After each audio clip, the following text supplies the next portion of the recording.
नमस्कार मित्रांनो, ठरलं तर मग या मालिकेच्या आजच्या भागात आता ज्यावेळी अर्जुन त्या लोकेशनवर पोहोचतो आणि दरवाजा उघडून पाहतो तर इथे सचिन मात्र खाली बेशुद्ध पडलेला असतो. तर आता इन्स्पेक्टर साहेब कॉन्स्टेबल यांना म्हणू लागतात, कॉन्स्टेबल, इथे सगळीकडे आजूबाजूला कोणी आहे का बघा आणि काही संशयात वस्तू सापडते का तेही बघा. तर इथे अर्जुन इन्स्पेक्टर साहेबांना म्हणतो, इन्स्पेक्टर खरंच हा बेशुद्ध आहे की नाटक करत आहे. तर इन्स्पेक्टर साहेब आता सचिनला आवाज देत त्याला उठवण्याचा प्रयत्न करू लागतात आणि म्हणतात, दीक्षित, माझा आवाज ऐकू येतोय का तुम्हाला? तर दुसरीकडे पाहायला मिळतं सुभेदारांच्या घरी 5वी पूजनाची सगळी तयारी झालेली असते. आता कल्पनाताई अस्मिताला म्हणतात, अस्मिता बस आणि पूजा करून घे. अस्मिता सटवाईची पूजा करत असते. इथे मात्र अस्मिताचा लक्ष सचिनच्या येण्यावर असतो. सचिनची ती वाट पाहत असते, परंतु बाळासाठी सटवाईची पूजा करून ती देवी आईजवळ प्रार्थनाही करते. घरातील सर्वच जण तिथे उपस्थित असतात.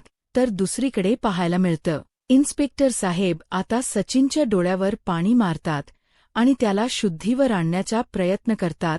आता सचिन शुद्ध धीवर येतो, अर्जुनला पाहतो आणि नाटक करत म्हणतो, अर्जुन, तू इथे आलास. अर्जुन, बरं झालं तू मला सोडवायला आलास, पण तुम्हाला माझं लोकेशन कसं कळालं? तर इन्स्पेक्टर साहेब म्हणू लागतात, तुमच्या मोबाईलवरूनच तुमचं मोबाईल लोकेशन आम्ही ट्रॅक केलं आणि इथपर्यंत आम्ही पोहोचलो. तर आता अर्जुन आणि इन्स्पेक्टर साहेबांचे सचिन आभार मानण्याच नाटक करत असतो, परंतु सचिनची ही नाटक अर्जुनला चांगलेच माहीत असतात. तर इकडे सुभेदारांच्या घरी आपल्याकडे पाहायला मिळतं की सर्वजण रीती रिवाजाप्रमाणे सगळ्या प्रथम परंपरा पूर्ण करत असतात. आता मिताची ओटी भरत असतात. तर दुसरीकडे पाहायला मिळते इन्स्पेक्टर साहेब आता सचिनला विचारतात, मिस्टर दीक्षित, तुम्हाला इथे कोणी आणून ठेवले? कोणी तुम्हाला डांबून ठेवलं होतं? तर आता सचिन इथे साक्षीच नाव घेत म्हणतो, साक्षी महिप शिकरे. तर इन्स्पेक्टर साहेब विचारतात, का? तर आता सचिन म्हणतो, साक्षी माझ्यासोबत प्रेमाच नाटक करत होती. माझं कॅनडाचा जॉब गेला, माझ्या काही फायनान्शियल प्रॉब्लेमसुद्धा होते, तरीसुद्धा मी माझ्या बायकोसाठी, माझ्या प्रेग्नेंट बायकोसाठी भारतात आलो, पण हातात काहीच पैसे नव्हते. फायनान्शियल प्रॉब्लेम होता आणि म्हणूनच मी अपसेट होतो आणि मी तिच्या जाळ्यात अडकलो. सचिन रडतच हे सगळं काही सांगत असतो, परंतु अर्जुनच्या यावर विश्वास बसत नसतो. सचिन म्हणू लागतो, त्या सगळ्या नाटकातच ती मला या गॅरेजमध्ये घेऊन आली. तिच्यासोबत 2 गुंडसुद्धा होते. त्यांनी मला खूप मारलं आणि माझा फोनसुद्धा त्यांच्याचकडे होता. तर इन्स्पेक्टर साहेब आता सचिनला विचारतात, मग तो फोन आता तुमच्या बाजूला पडलेला कसा मिळाला आणि तेही ऑन असतानाच तो ऑन कसा झाला? आता सचिन मात्र घाबरून गेलेला असतो.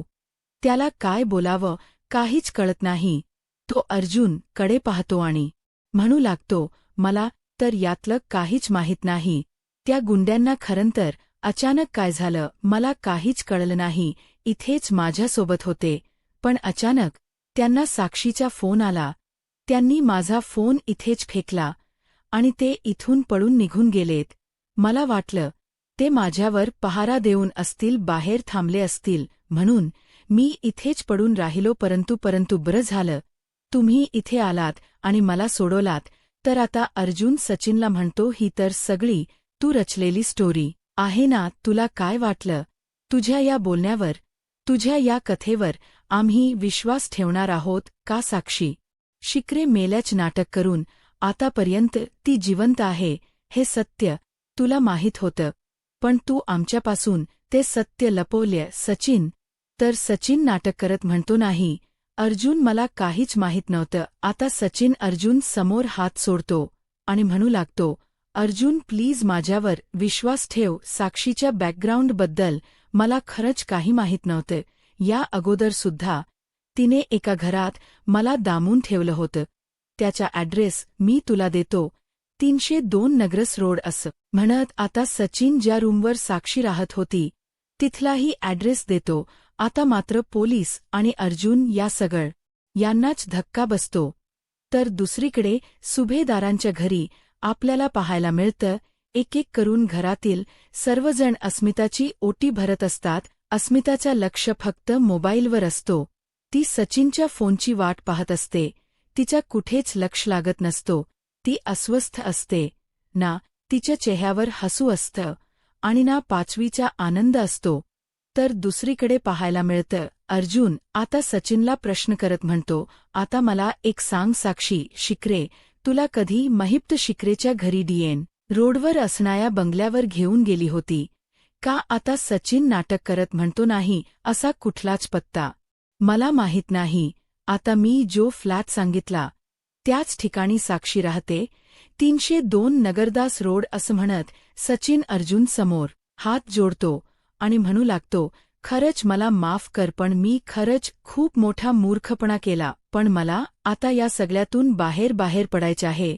मला माझ्या अस्मिताला आणि माझ्या बाळाला भेटायचे आहे. अर्जुन प्लीज माझी हेल्प कर ना, असं म्हणत सचिन हात सोडत अर्जुनला विनंती करू लागतो.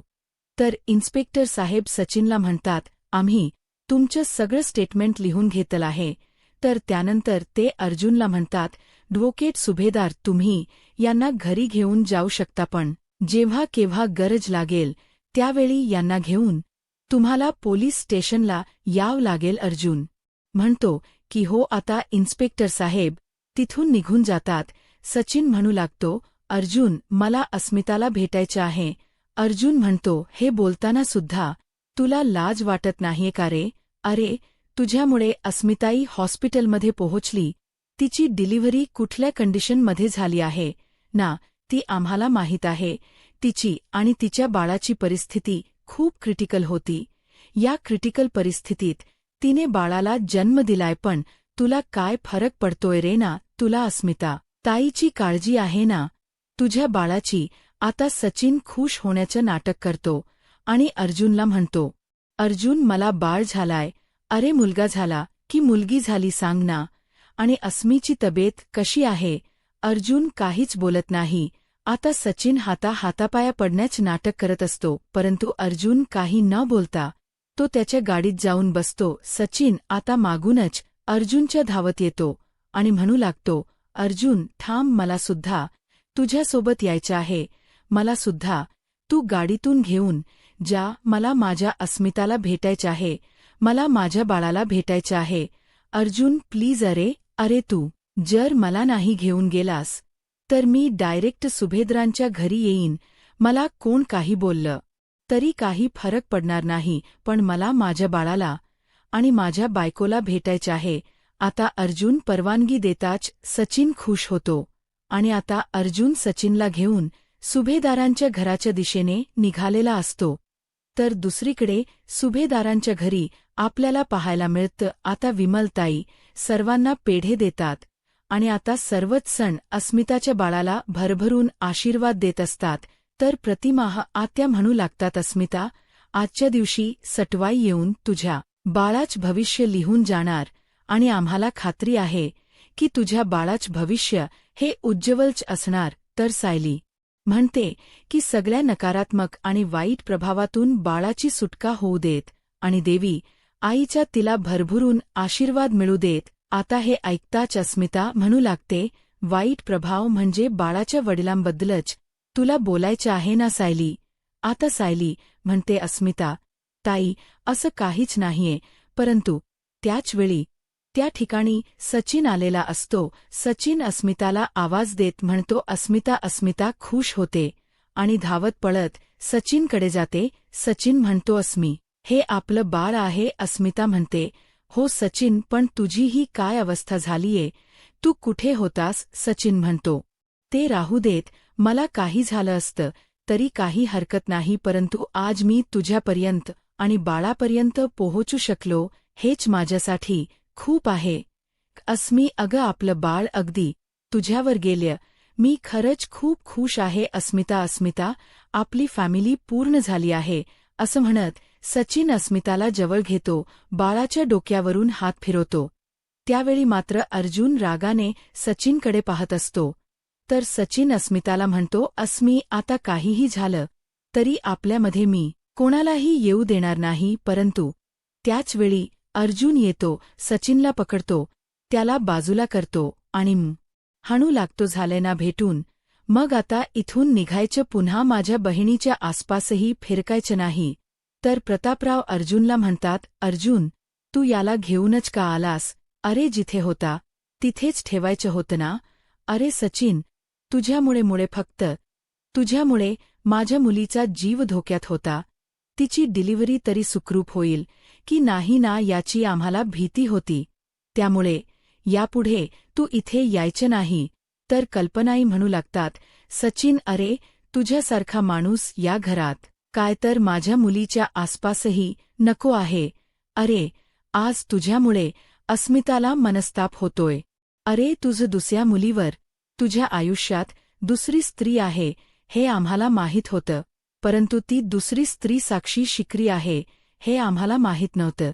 तर सचिन नाटक करत म्हणू लागतो, मी तुमचा राग समजू शकतो, परंतु तुम्ही एकदा माझी बाजू समजून घ्याल का? तर अस्मिता म्हणते, बोल सचिन, तू इतके दिवस कुठे होतास? नेमकं काय घडलं? बोल सचिन. तर सचिन नाटक करत रडत म्हणू लागतो, मला त्या साक्षी शिकरेने गोडाऊन मध्ये बंद करून ठेवलं होतं. खरं तर मुळात ती साक्षी शिकरे हे तर मला माहीत नव्हतं. मी तर तिला समीरा शेखर म्हणून ओळखत होतो. मी मान्य करतो, मी तिच्या प्रेमात वाहत गेलो. मी खूप मोठी चूक केली. माझ्याकडून खूप मोठी चूक झाली आहे. मला माझी चूक. प्रतापराव म्हणतात, नाही, सगळं काही मला मान्य आहे, परंतु अशा परिस्थितीत खशाखाली खास जाईल असं मला तरी वाटत नाही.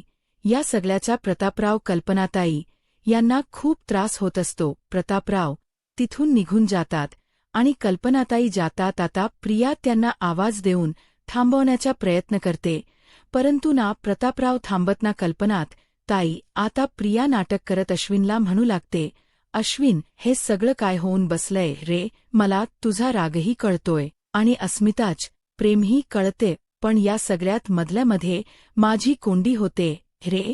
या घरात कोणाचेही दुःख बघवत नाहीये रे मला. पण अश्विन, तू अजिबातच काळजी करू नकोस, सगळं व्यवस्थित होईल असं म्हणत प्रिया अश्विनला खोटा आधार देते आणि मनाशीच म्हणते, क्या बात है, आज तर अस्मिताने सिक्सरच लगावली आहे.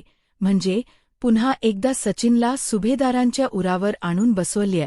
आता सायली, अर्जुन माझ्या शोधात अजून विस्कळत चाललेत. सायली, तू कितीही प्लॅन करत गेलीस ना आणि कितीही हे सगळं काही व्यवस्थित हाताळण्याचा प्रयत्न केलास ना, तरी मी मात्र ते सगळं काही विस्कळीत करण्याचाच प्रयत्न करणार आहे.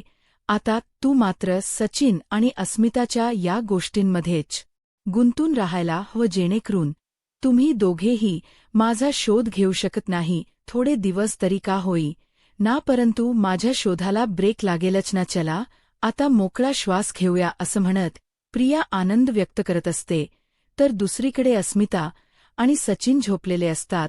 आता सचिन पाहतो तर अस्मिता शांत झोपलेली असते आणि त्याच संधीचा फायदा घेत आता सचिन साक्षीला फोन करायला घेतो, परंतु त्याचवेळी बाळ रडायला लागतं. सचिन मनाशीच म्हणतो की आता हे बाळ मला साक्षीला फोनही करू देणार नाही, परंतु ही संधी आहे अस्मिताला इम्प्रेस करण्याची. आता अस्मिताला इम्प्रेस करण्यासाठी मला या बाळाला कडेवर घ्यावंच लागेल असं म्हणत सचिन आता बाळाला घेतो, त्याला शांत करत असतो आणि त्याचवेळी अस्मिता उठून पाहते तर सचिनच्या कडेवर बाळ असतं. सचिन आता आपल्या बाळाला घेत आहे हे पाहून अस्मिता खुश होते आणि त्याचे कौतुक करत म्हणते, बाबा असावा तर असा, अगदी आई जे जे जे करते ते सगळं काही करणारा तुझ्यासारखा.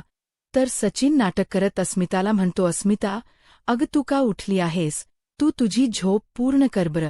जोपर्यंत बाळाला भूक लागत नाही ना तोपर्यंत मी त्याला सांभाळेन, तोपर्यंत तू झोप बरं असं म्हणत सचिन आता अस्मिताला इम्प्रेस करत तिला आपला खोटा चांगुलपणा दाखवण्याचा प्रयत्न करत असतो. अस्मिता खुश होते आणि सचिनला म्हणते, इकडे ये. आता सचिन अस्मिताच्या बाजूला जाऊन बसतो तर अस्मिता म्हणू लागते, बाळ जन्माला आल्यापासून मी तुझी वाट बघत होते.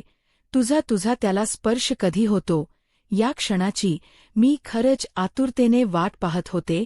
सचिन, सचिन, अरे, तुझा आवाज त्याच्यासाठी ओळखीचा आहे, परंतु जन्माला आल्यापासून तुझा आवाज त्याच्या कानावर पडलाच नव्हता. आता बघ ना, तू थोपटल्यावर कसा शांत झोपला आहे. आता सचिन नाटक करत अस्मिताचा हात हातात घेतो आणि म्हणू लागतो, अस्मी, माझं हेच स्वप्न होतं अस्मी, की आपलं एक त्रिकोणी कुटुंब असावं, आपली त्रिकोणी फॅमिली असावी. तू आपलं बाळ आणि मी अस्मी, मी तुला खरंच प्रॉमिस करतो की माझ्या हातून अशी चूक पुन्हा घडणार नाही आणि तुम्हाला सोडून मी परत कुठेच जाणार नाही. तर आता सचिनच्या या बोलण्यावर अस्मिता विश्वास ठेवत सचिनला म्हणते, मला माहीत आहे सचिन, आणि म्हणूनच तर मी तुझ्यावर विश्वास ठेवला. तर सचिन मनाशीच म्हणतो की फक्त आता साक्षीने स्वतःहून मला फोन करण्याचा प्रयत्न करायला नको. तिने जर तसं केलं तर या विश्वासाच्या चिंध्या उडतील. तर दुसरीकडे आता साक्षी इथे प्रियाला फोन करते. प्रिया गाढ झोपेत असते. तर अश्विन आवाज येत म्हणतो, तन्वी, अग तुझा फोन वाजतोय इतक्या रात्री, कोण फोन करतंय? आता ज्यावेळी प्रिया आपला फोन पाहते त्यावेळी मात्र तिची झोपच उडालेली असते. प्रिया घाबरते आणि म्हणू लागते, कोणी नाही, रॉंग नंबर आहे, असं म्हणत अश्विनला म्हणू लागते, तू झोप. आणि त्यानंतर प्रिया आता साक्षीचा फोन उचलते आणि विचारते, तुला वेळ लागलाय का? अग इतक्या रात्री तू मला फोन करतेस, किती वाजले ते तरी बघ. तर साक्षी म्हणते, एक मिनिट टन प्रिया, प्लीज माझं ऐकून घे. सचिन घरी पोहोचलाय ना? तो व्यवस्थित आहे ना? काही प्रॉब्लेम तर नाहीये ना?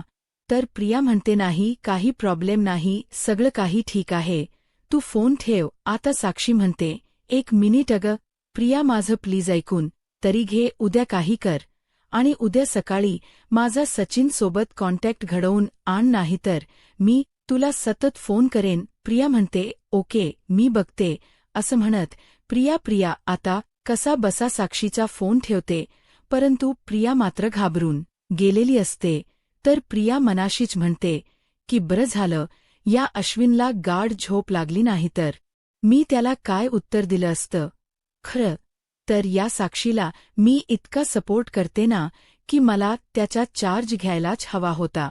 अरे हो, हा तर खूप उत्तम मार्ग आहे पैसे कमावण्याचा. म्हणजे मी जर साक्षी आणि सचिन यांच्या प्रेमाला हवा देत राहिले तर इकडे मात्र सायली, अर्जुन, अस्मिता आणि सचिनच नात निस्तारता त्यामध्येच अडकून जातील.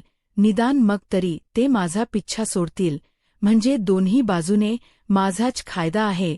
एकीकडे पैसा मिळणार आणि एकीकडे माझा शोधही थांबणार. मला ना कधी कधी स्वतःचाच खूप अभिमान वाटतो, असं म्हणत प्रिया स्वतःचाच कौतुक करत असते. तर दुसरीकडे पाहायला मिळतं अर्जुन खूप अस्वस्थ असतो. आता सायली अर्जुनला समजावण्यासाठी रूममध्ये येते आणि म्हणू लागते, काय झाले? तुम्ही कसला विचार करताय? तुम्ही झालात का शांत? तर अर्जुन म्हणतो, नाही. तर सायली म्हणू लागते, अस्मिता ताई खूप चुकीचा वागतायत, परंतु आपल्याकडे वाट बघण्याव्यतिरिक्त दुसरा कुठला पर्यायच नाहीये. अर्जुन सायलीला म्हणतो, अस्मिता ताई मूर्खपणा करतेच आहे, पण तू तरी कुठे शाण्यासारखी वागतेस? तर सायली म्हणते, मी काय केलं? तर अर्जुन म्हणतो, तूच तर आता म्हणालीस ना की मी तुझ्यापासून काही लपवलं तर त्या क्षणी आपलं नातं संपेल. तर आता सायली हसू लागते आणि अर्जुनकडे पाहते. तर सायली विचारते, काय झालं बाहेर? कुठे अखेर वगैरे काही करायचा विचार चालू आहे का? अर्जुन म्हणतो, तू हसू नकोस, कारण तुला चांगलंच माहीत आहे मी असलं अखेर वगैरे काही करणार नाही. पण समजा घरच्या भल्यासाठी किंवा काहीतरी गोष्ट घडण्यासाठी मी जर एखादी गोष्ट तुझ्यापासून लपवली तर तू खरंच माझ्यापासून वेगळी होणार आहेस का? तू आपलं नातं तिथेच संपवणार आहेस का? आता अर्जुनचा हा प्रश्न ऐकून सायलीला धक्काच बसतो. सायली अर्जुनकडे पाहते. तर अर्जुन सायलीला म्हणतो, तू असं कसं बोलू शकतेस? माझ्या एवढ्या छोट्याशा गोष्टीमुळे तू आपलं नातं संपवणार आहेस का? तर सायली म्हणते, अहो, मी फक्त अस्मिता ताईंना सांगत होते, कारण त्यांना असं वाटते की प्रत्येक बायको आपल्या नव्याच्या चुका पोटात घालते, पण काही चुकांना माफी नसते. हेच तर मी त्यांना समजावत होते. तर अर्जुन विचारतो, म्हणून काय एवढ्या टोकाला जायचं का? तर सायली म्हणते, मी टोकाला गेले का हो? तुम्हीच तर घटस्फोटाचे कागद आणले होते त्यांच्यासाठी. याला म्हणतात टोकाला जाण. तर अर्जुन म्हणतो, मी आता अस्मिताताई किंवा सचिन यांच्याबद्दल बोलत नाहीये, मी आपल्याबद्दल बोलतोय. तर सायली म्हणते, अहो तुम्ही कुठली गोष्ट कुठे घेऊन जाताय? मी हे फक्त अस्मिता ताईंना समजावण्यासाठी बोलले ना. पण या सगळ्याचा विचार करायचा किंवा एवढा राग करायची काही गरज आहे का? तर अर्जुन म्हणतो की हो, गरज आहे. कारण कोणत्याही सिच्युएशनमध्ये आपलं नातं कधीही तुटणार नाही, हा कॉन्फिडन्स असला पाहिजे ना. मी जर तुझ्यापासून एखादी गोष्ट लपवली तर आपलं नातं तुटेल, हा कॉन्फिडन्स आलाच कुठून? तर सायली म्हणते, तुमच्यावरच्या विश्वासातूनच. कारण मला चांगलंच माहीत आहे तुम्ही कोणतीही गोष्ट माझ्यापासून कधीच लपवणार नाही, त्यामुळे नात तुटण्याचा प्रश्नच येत नाही. तर अर्जुन म्हणतो, तरी सुद्धा तू असं कसं बोलू शकतेस? सायली म्हणते, काय झालंय? तुम्ही काही चूक केली आहे का? किंवा तुम्ही कोणती गोष्ट माझ्यापासून लपवली आहे का? तर अर्जुन म्हणतो, नाही, मी का तुझ्यापासून काही लपवेन? परंतु काही झालं, आपलं नातं कुठल्याही टोकाच्या भांडावर गेलं तरी सुद्धा तू मला सोडून जाणार नाहीयेस म्हणजे नाही. तर सायली अर्जुनला म्हणते, आपलं नातं तुटेल या भीतीने तुम्ही जे अस्वस्थ झालात ना, त्यावरूनच आपलं नातं किती घट्ट आहे हे दिसून येते. तुम्ही काही काळजी करू नका, आपलं नात इतकं कमफुगत नाहीये की ते एवढ्या लवकर तुटेल. किंवा ते कधी तुटेल ते कधीच तुटणार नाही. कारण आपला एकमेकांवर असणारा विश्वास. तुम्ही सध्या सचिन भाऊजी आणि अस्मिता ताई यांचा विचार करताय ना, म्हणून तुम्हाला भीती वाटते, परंतु आपलं नातं कधीच तुटणार नाही. आता सायली अर्जुनला शांत करते. अर्जुन सायलीकडे पाहतो तर येणाऱ्या पुढील भागामध्ये आपल्याला पाहायला मिळतं, प्रियाला भेटण्यासाठी एक मुलगी आलेली असते. कल्पनात ताई म्हणतात की अगं तन्वी, तुलाच भेटायला आली आहे. तर आता ती मुलगी म्हणू लागते, मला प्रतिमा ताईंनी पाठवलं. त्याच मला म्हणाल्या की तू सुद्धा फॅशन डिझायनिंग केलं आहे. मग ही फॅशन डिझायनिंग नक्की कोणत्या कॉलेजमधून केलात? आता प्रियाला काय बोलावं काहीच कळत नाही. सायली प्रियाकडे पाहते आणि मनासेच विचार करत म्हणते की इतकी का घाबरली आहे? तर दुसरीकडे पाहायला मिळतं अर्जुन घडलेला प्रकार ज्यावेळी चैतन्याला सांगतो त्यावेळी चैतन्य म्हणू लागतो, नात तुटेल असं वहिनी म्हणाली. तर अर्जुन म्हणतो की हो, तुझी सायली वहिनी असंच म्हणाली आहे. तर चैतन्य म्हणतो, मग आत्ता जायचंय आणि जे काही घडलं ना ते सगळं काही सायली वहिनीला सांगायचं. तर अर्जुन म्हणतो, काय? तिला जर सत्य आता सायली या सगळ्याचा शोध कशाप अरकारे घेईल? आता पुढे काय होईल हे पाहायला आत्ताच माझा महाराष्ट्र या यूट्यूब चॅनलला सबस्क्राईब करा. धन्यवाद.